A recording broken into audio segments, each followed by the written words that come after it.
के प्रधानमंत्री पुष्प कमल दहल प्रचंड और उसके पहले दक्षिण भारतीय फिल्मों के सुपरस्टार रजनीकांत भी इस ऐतिहासिक समारोह में शामिल। और नेपाल के प्रधानमंत्री एक तरफ से आ रहे हैं और दूसरी तरफ लोगों की जो उत्सुकता है वो रजनीकांत की तरफ भी। पुष्प कमल दहल प्रचंड।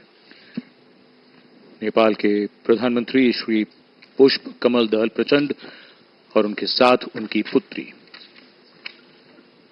आगमन हो रहा है उनका यहां राष्ट्रपति भवन के प्रांगण में।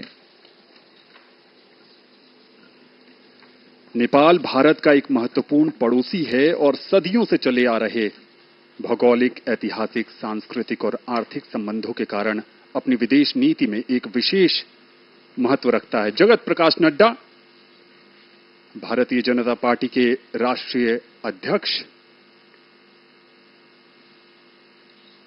साक्षी महाराज जो राजनीति में भी हैं और अध्यात्म में भी,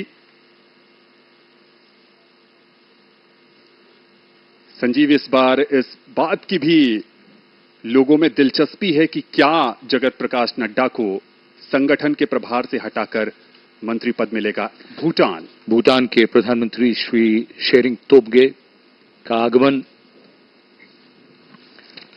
कहते हैं कि खुशी के अवसर पर अगर उसे बांटा जाए तो बढ़ जाती है और भारत ये खुशियां बांट रहा है अपने पड़ोसी देशों के साथ। And Bhutan is the birthplace of the concept of Gross National Happiness Index, which is given first priority in the country. इस बीच रजनीकांत यहां पर उपस्थित लोगों से बातचीत करते हुए भूटान का जिक्र कर रही थीं। जसलीन, भारत भूटान का सबसे बड़ा व्यापारिक साझेदार है। इसके निर्यात और आयात में महत्वपूर्ण हिस्सेदारी भारत की है। चूखा, ताला, मंगदेछू जल विद्युत संयंत्र जैसी परियोजनाएं दोनों देशों की सफलता की परिचायक। The national dress of Bhutan is called the go, which men wear. It's a knee-length robe, somewhat resembling a kimono that is tied at the waist by a traditional belt known as kera. We are seeing the culture and traditions of India and of our guests.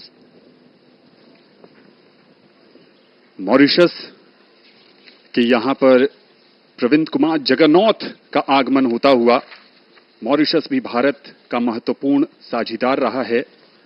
Bharat ने औपचारिक रूप से 1948 में राजनयिक संबंध बनाए थे और तब से लेकर आज तक संबंधों की एक नई पटकथा मॉरिशस के साथ